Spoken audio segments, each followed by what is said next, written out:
Hello, welcome to a slow Indian afternoon. There's something confronting about making a simple dish like tomato rice. You don't need aesthetic pots or perfect lighting.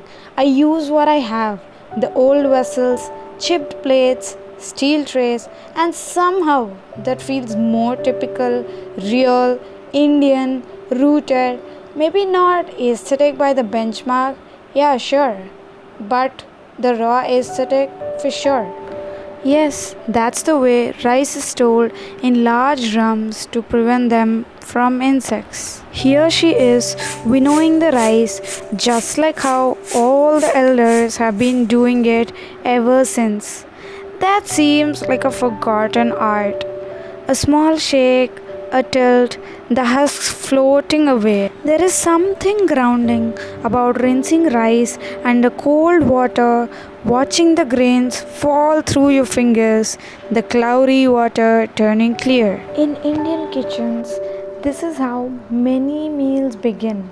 Not with a recipe, but with a rhythm, a welcoming rhythm of familiarity of your past. A kind of everyday ritual that slows you down, even just for a moment. It is not about perfection, mind you, it's about the presence. And in that gentle motion, something shifts inside. You stop rushing and you just let it be.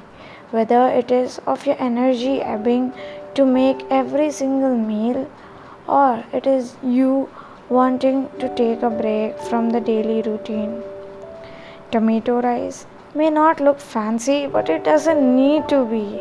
That is the whole point, right? It reminds me of my school lunch boxes, those rainy afternoons, that quiet comfort after a long day.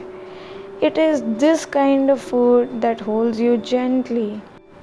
There is beauty in meals that don't try too hard, just like people, the quiet ones, the soft ones, the simple ones. They stay with you longer. These little meals are like rituals for us. I wonder what rituals you have wherever you are in the world.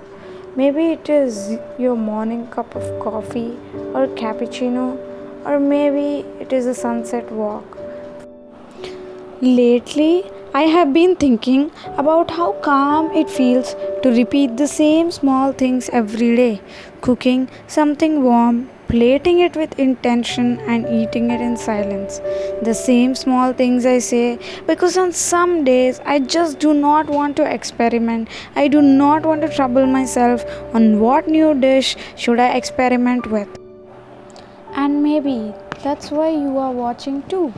Not just for the recipe, but for the stillness, the nostalgia, the slow joy of watching something come together quietly, even if it sounds unfamiliar to you. Because, as they say, food and cooking are universal to all mortals. If you're here, maybe you are looking for a pause too. So, here is to simplicity, to feeding ourselves with utmost care, to the small quiet rituals that carry us through our days even when the world moves too fast. Today, for me, it was this plate of tomato rice, and with that, I would like to thank you so much.